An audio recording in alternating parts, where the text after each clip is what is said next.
Alors Alexina? C'est mieux que Colomar ici, tu vois. Oh oui. Certainement mieux. Ce logement insalubre de Colomar me sort des yeux. Et ce village par sa mentalité est une horreur. Quel débarras. Merci Maximo. J'ai pensé à toi, car j'avais ce logement de libre, et en attendant de te trouver quelque chose, je sais que la Côte d'Azur c'est trop cher. Personnellement je n'aime pas, je trouve que la côte est trop surpeuplée. Vraiment trop. Elle s'est bourrée d'étrangers, cher, bruyants, souvent peu de commodités, et surtout sales. Les routes sont encombrées, et délabrées par endroits, et les charges sont plus élevées qu'ailleurs. Ici tu ne seras plus ennuyé par ton voisin propriétaire sans gêne, et nocif. Tu peux laisser ta voiture dehors sans être inquiété comme dans ce village de Colomar. Mais d'apparence il paraît pittoresque. D'apparence seulement. Il faut y vivre plus d'1 an pour voir, et en juger. Moi c'est réglé. Oublie tout ça, pense à la Provence, ces campagnards est plus joli que les rochers de la Côte d'Azur. Que puis-je faire pour le dîner?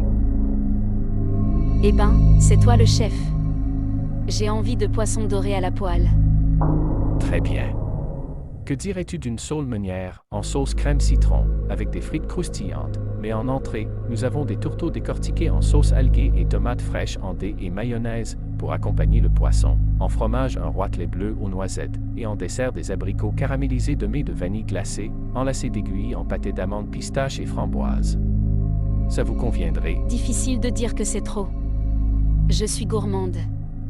Mais c'est digne d'un Bocuse. Oui, ça me convient. Peut-être un prandolin à la fleur d'érable et miel pour la digestion. C'est très léger. Et après je pourrais te montrer ta chambre. Bienvenue chez toi. Ça va Maloutre? Ben dis donc. T'as vu les nouvelles? On va rentrer en guerre avec les Rouges. Il manquait plus que ça. Après les immigrés mutins, c'est la 3e guerre mondiale. C'est bien Renaissance. Ou plutôt décadence. J'ai vu ça sur YouTube, tout le monde en parle. À cette allure-là. Les JO, ils iront les faire sur Mars. On est dans une belle panade. Macron a réussi à nous planter une merde épouvantable. Il a ruiné la France et nous expose porte ouverte à une immigration invasive et à une guerre mondiale. Car la guerre civile on l'a déjà avec les dealers en France. Ouais. Vivement le 9. Et j'espère qu'ils iront voter.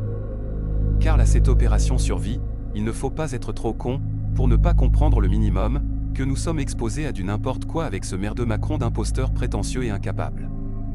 Il a assez joué ses billes avec la France. Maintenant qu'il retourne dans les jupons de sa mère, ou sa travelot. Les Américains, eux, ne sont pas gênés car l'Europe c'est loin pour eux. Mais nous tu te rends compte. Si ça part en couille, j'appelle Cindy, j'ai toujours nos passeports pour Emporia City. Tant pis on laisse tout et on file. Qu'est-ce que tu en penses? À mon avis, ça ne va pas s'éterniser avec les Russes, cela peut être très violent. Et à mon avis il faudrait préparer nos transferts au cas où.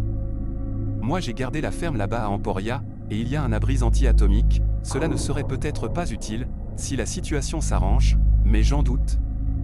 Stan m'a dit que Biden envisage un conflit avec la Russie. Quoi faire? Ben? Enfin? Mais c'est dingue. Ça prend des proportions impossibles. Alors il faut faire vite nos papiers, qu'est-ce que tu as là-bas? Tout est en ordre. Eh ben, j'ai tout. Au minimum le nécessaire, et Stan surveille la maison. Ils ont eu des tornades ces derniers temps. Je n'aurais jamais pensé partir en catastrophe de cette façon. Ça craint trop. On se casse. Moi je commence à flipper. Je n'ose plus mettre la télé et imagine la panique que ça va provoquer.